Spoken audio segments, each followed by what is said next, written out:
Let's go, my dear Aries. Let's go! First 15 days of July.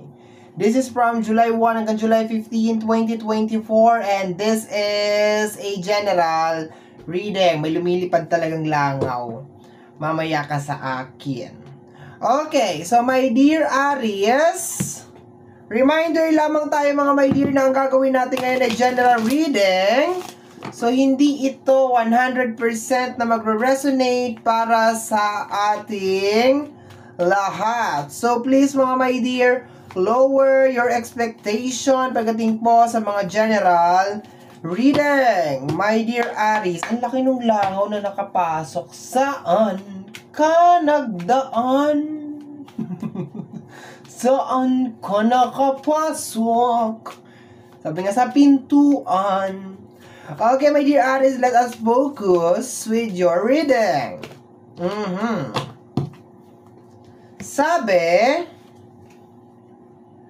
I know I was a distraction for your pain. I was afraid this time would come. I wasn't prepared. Okay, so I know I was a distraction for your pain. Parang itong card na to, my dear, sinasabi, my dear, na alam ko naman hindi ako nakakatulong sa'yo. Parang ganun. Imbis na mapagaan ko yung sitwasyon, parang nagiging worse pa. And this is your energy, my dear Aries. No, parang ganun ang pakiramdam mo na yung effort mo is kulang. Imbis na mapabuti yung isang sitwasyon or yung nararamdaman ng isang tao, parang nagiging worse pa. Okay? So, parang nakakadagdag ka sa baggage or sa bigat nung sitwasyon. Ganon yung eksena, my dear. Tingnan natin bakit ganon. Bakit kaya ganon ang iyong baraha? Okay, my dear. Sabi, we have here the energy of memory. Okay? My memory. Okay? So, parang nagbabalik tanaw ka, my dear. Yun na nakukuha ko dito. Posibleng energy to ng past. Okay? Ang nakukuha ko na energy, my dear, is more on bumabalik sa past talaga, my dear. Hindi talaga ako normally bumabalik sa past. Pero ang nakukuha ko dito is more on parang na-admit mo, my dear, sa sarili mo na siguro hindi talaga tayo para sa isa't isa. Ganun na nakukuha ko, my dear. Kasi parang hindi mo na-appreciate yung value ko sa'yo. Okay? So, yun na nakukuha ko dito, my dear. Dagdagan natin, my dear. Para lumawak ang iyong reading, message. Okay? We have here the energy of protest. Okay? So, ano talaga to? Dalawang energy na parang hindi nagkakasundo, my dear. Ikaw at saka isa pang energy. Okay? Kung sa past to, nare-realize mo na ngayon na baka hindi talaga kayo sa isa't isa. And kahit na siguro dalhin natin sa current na energy, hindi pa rin talaga kayo para sa isa't isa. Kung titingnan naman natin, my dear, sa future, parang hindi pa rin talaga kayo para sa isa't isa. Yun ang nakukuha ko over here. Kasi hindi ninyo nakikita, malamang ikaw, my dear, nakikita mo yung halaga niya sa buhay mo, pero siya parang hindi niya nakikita, my dear, yung halaga mo sa buhay niya. Okay, nagigets mo yon? Kasi I know I was a distraction Pag sinabing distraction, panggulo for your pain. So, sinusubukan mo siguro siyang mapasaya, sinusubukan mo siyang maging okay, sinusubukan mo siyang tulungan, pero hindi nag-work. Okay? So, yun ang nakukuha ko dito. So, sa energy ng memory, energy ng past, sa energy ng protest, energy ngayon. So, kahit sa natin tingnan, energy ng past at saka energy ngayon, hindi talaga kayo nagkasundo. Okay? Or hindi ka talaga niya na-appreciate kahit kailan. Ang sad naman itong reading na ito. Okay, my dear Aries, we have here the energy of readiness. Okay? Energy ng pagiging ready, my dear. Okay, so just ready yourself, my dear, kasi pakiramdam ko merong mangyayari dito, my dear. Okay? Nararamdaman ko yung effort mo dito, my dear Aries. Nararamdaman ko dito yung pagod. Okay? Yung effort mo na maging okay kayong dalawa, na mag-connect kayo. Okay? Pero I can feel na parang magkakaroon ng ending anytime soon. Kasi hindi talaga kayo nagmamatch. Okay? Kahit yung mga energy na nagtapos na noon, na posibleng umaasa ka, my dear Aries, na magiging okay pa kayo, I think this is going to be the day or the month na marirealize mo, my dear Aries, na hindi na talaga pwedeng mag-work yung energy for you and that person. Okay? Yun ang nakukuha ko, my dear. Kasi, panggulo ka nga daw eh. Okay? So, ang hirap naman, my dear, na, di ba, kinukonsider ka as panggulo, kinukonsider ka as not helpful, tapos nandiyan ka pa rin. Di ba? Parang nawawalang bahala lahat ng effort mo.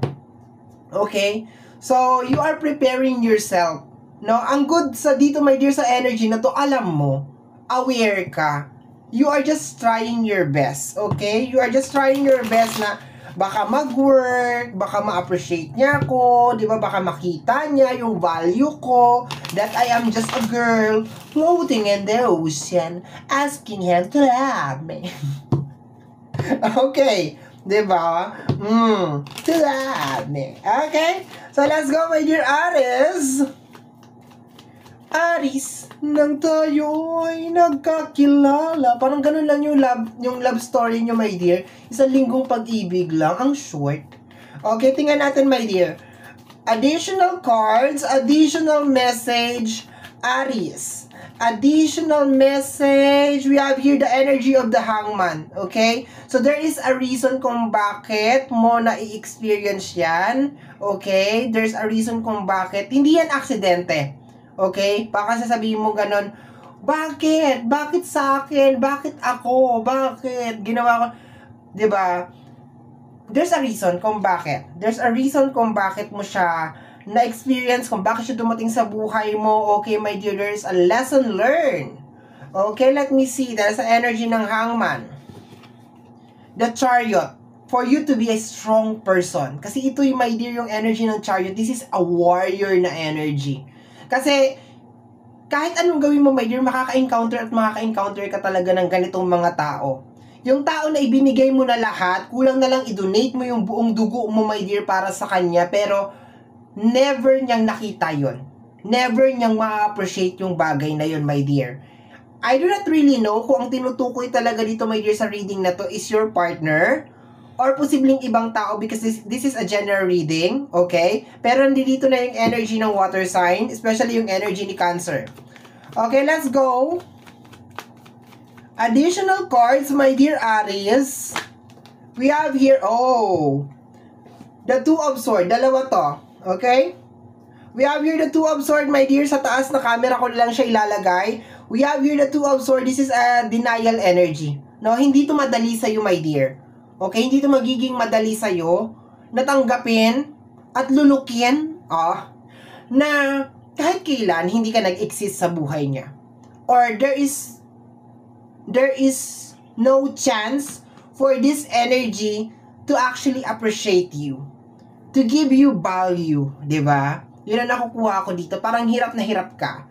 We have here the Ten of Pentacles na magiging okay pa yung pamilya, na mabubuo, na magiging masaya yung connection ninyong dalawa. Because this is a happy card. This is the Ten of Pentacles, okay? Ang hirap sa'yo, my dear. At ang hirap magpapanggap pa ba ako? Okay, my dear. Hindi ka naman nagtatawanan, ha? Yung akin lang, my dear, is I want you to actually feel okay, di ba? Kaya nagjo-joke ako. Kung hindi mo na appreciate, wala akong magagawa. Okay. So, let's go tayo, my dear Aries. Aries. Ang hirap ng ganito. Kasi you tried your very, very best. You tried your very, very best, my dear Aries, na mag-work yung connection ninyong dalawa. But, we have here the Wheel of Fortune. Wow, yung iba sa inyo susubok pa talaga, ha? Yung iba sa inyo, this is going to be the last month na susubukan mo yung connection ninyong dalawa. This is going to be the last month na maghihintay ka doon sa value na energy, doon sa appreciation na energy. This is going to be the last month na gagawin mo to first 15 days of July. And then after this, kasi meron kang 2 of sword eh. So there's a tendency na denial ka pa rin talaga hanggang ngayon. Kahit na siguro alam mo na or nakikita na ng dalawang mga mata mo na wala talaga. Hindi ka talaga na-appreciate. Okay, yun ang nakukuha ko dito, my dear. Posible naman to, my dear, nasa energy ng career, ng iyong trabaho, hindi ka na-appreciate doon, hindi ka nabibigyan ng value, because this is a general reading. Posible naman din, my dear, nasa loob ng relationship, nasa loob ng family. So, bahala ka na, my dear, na diba, mag-adapt sa mga friends mo. Okay? We have here the 9 of Pentacles. Kakayanin mo to, my dear, mag-isa. Marami sa inyo magsa-solo flight, okay? Pero, this is more on patapos na, my dear, ng first 15 days of July. Mga around July 10, July 11, yun na nakukuha ko, my dear. Kasi yung mga unang araw, my dear, ng first 15 days of July, nasa denial process ka pa talaga. Maski isinasampal na sa'yo, my dear, yung katotohanan, my dear, na hindi na talaga siya mag-work. Because the energy is so toxic. Wala talagang give and take na energy. Okay? So, marami sa inyo, my dear, bago matapos ang first 15 days of July, tanggap na ninyo. Okay? Tanggap na ninyo, my dear, na it's not gonna work anymore. We have here the 2 of Pentacles. Okay? So, ayan na, my dear, tinatry mo pa rin i-balance. Tinatry mo pa rin i-baba yung sarili mo dun sa level niya. Unawain siya na baka kulang lang siya ng bakuna or kulang lang siya ng tiki-tiki plus for baby. Diba? Mga ganon. Pero, it's not working talaga. The connection between you. Nandito na ang energy ng air sign. Taurus, Virgo, and Capricorn. Yung iba nga sa inyo, may dear, nasa loob ng work. Posibleng this is your boss. Okay? This is your boss. Or posibleng katrabaho mo. Yung iba sa inyo, nasa loob siya ng work. Lack of appreciation. Hindi niya na-appreciate, my dear, yung mga ginagawa mo. Okay? Kino-consider, hindi nga siguro sinasabi sa'yo ng diretsuhan, my dear, pero nararamdaman mo na hindi talaga nag-work yung tumbling mo, yung split mo, yung mga effort mo. Parang pakiramdam niya, dagdag ka lang, pabigat ka lang. And ang sakit nun, kasi alam mo sa sarili mo, you did your best. But your best wasn't good enough. Okay? So, my dear, bottom deck of the card, we have here. Okay, paralyze yung energy nito, my dear. Sabi ko nga sa'yo, my dear, yung acceptance na energy, hindi siya kaagad mag-a-activate pagsampa ng first 15 days of July. Mag-a-activate siya mga around 10 or 11, yung patapos na, my dear, yung first 15 days of July, and then sasabihin mo sa sarili mo na, okay, this is it. Tama na talaga, it's over na.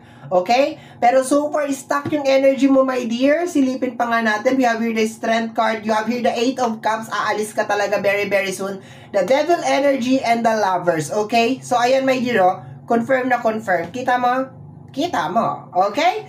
So, my dear Aries, yan ang reading mo para sa yung first 15 days of July. Somehow, my dear, kung nagustuhan mo to, especially kung napadaan ka lang, don't forget to subscribe. Paki-click lamang po ang notification bell para ma-update ka sa aking mga upload. And free to like, free to share, free to comment sa lahat ng ating mga videos. Once again, my name is RJ, also known as Apo J. Maraming salamat po. And until next time, bye-bye! Thank you, my dear. Salamat po!